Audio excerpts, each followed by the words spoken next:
This is Rockport Ryan with Texas Fishing Tips, and this is your weekly fishing report. All right, this week, man, we have had an awesome week of fishing. We're going to be covering a lot of places today, but only one in the Rockport area. Where we were going out this week was actually launching from right here along this causeway. I believe that pier is still closed, but you can launch and come up along this shoreline. Going Topwaters has been producing some like nice reds.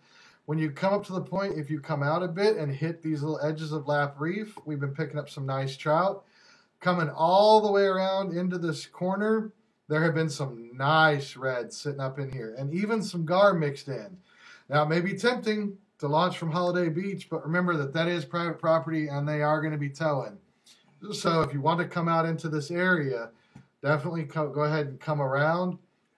But there are some fish that are hanging around back in here. So if you get a chance, once you get around that point, you get that nice protection from the wind, and it's been a mix of gar and reds.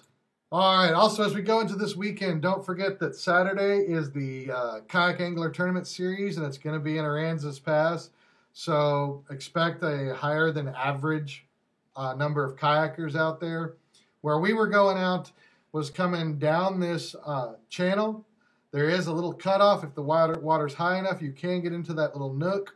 There is a channel that cuts out into the main part of Brown and Root Flat. I would just go down that channel, not completely into the flat, because where I would focus, where we were, was coming all the way down and out in this open area and coming around into this point.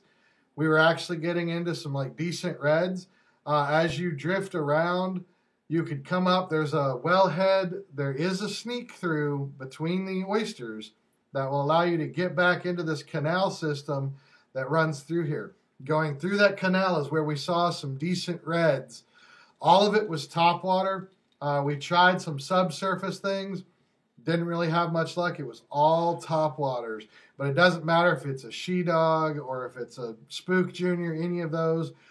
The white and chartreuse and the bone and chrome seem to be doing the best on it. When you come all the way down that canal, it will pop back out into this flat. Right as you come out, we did see some more right in there, and then you can loop back around through that canal as you're drifting back through this deeper canal. Then switch to your subsurface, going with spoons or paddle tails. We managed to pick up a few trout and then take that current right on back home. I will point out that as we got to this channel, we did actually see a shark fin. So do be careful out there. And if you're running a stringer, you might want to pull it up as you get back to that final stretch home. Another place would be, depending on the winds and everything, is coming off to this other side. Again, remember that Cats tournament is going to be going on. So we are going to have a higher traffic as far as kayaks go. Also, we're noticing that the boat traffic is starting to pick up. So when you do your initial launch, definitely pay attention when you're crossing that channel. Once you get into this area, our water levels have dropped some. So I would stay focusing out on this outer side. Out here, we are still seeing some reds. As you drift over into the slightly deeper area, we are picking up some trout. Most of it has been topwaters and spoons to hit in these areas. When you come back around to the shoreline, there is a cove that's up in here. Definitely take a chance. Go up in there with a jig head bounced on the bottom, because we are still seeing some flounder that are hanging out up in there. Another place to give a check would be coming out here around the fish habitat. Now, I wouldn't necessarily go way back into the fish habitat. Most of the luck that we were having this past week was coming more out along these islands and out here in this more open area. Early morning, we are hitting up some trout. As the day went on, I will tell you, if you get back into these areas and you're seeing tons of shrimp and mullet and everything, it is possible to have too much bait. If there were predator fish in there, they wouldn't be as thick. We were paddling around back in there, seeing tons of mullet and shrimp. And as we went further back in, we stopped seeing the actual fish.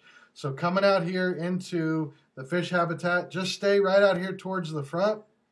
That's been a great place. Or if you want, you can launch from the other side of the road up into Sunset Lake definitely take some time around where that drain pipe goes on through. And Sunset Lake has actually been producing some nice fish. Most of that has been on topwater. In the fish habitat, if you're throwing a topwater, the seagull population is massive right now. We caught 4 seagulls. So you might want to retire that topwater in the fish habitat. The Sunset Lake area, the topwaters do work, but in the fish habitat, retire that topwater unless you hook a seagull. If you do hook a seagull, have a towel on board. You can throw it over them, and it helps protect you from the claws and beak, and it helps you be able to maintain that bird while getting the hook out of them. This is Rockport Ryan. Thank you for watching.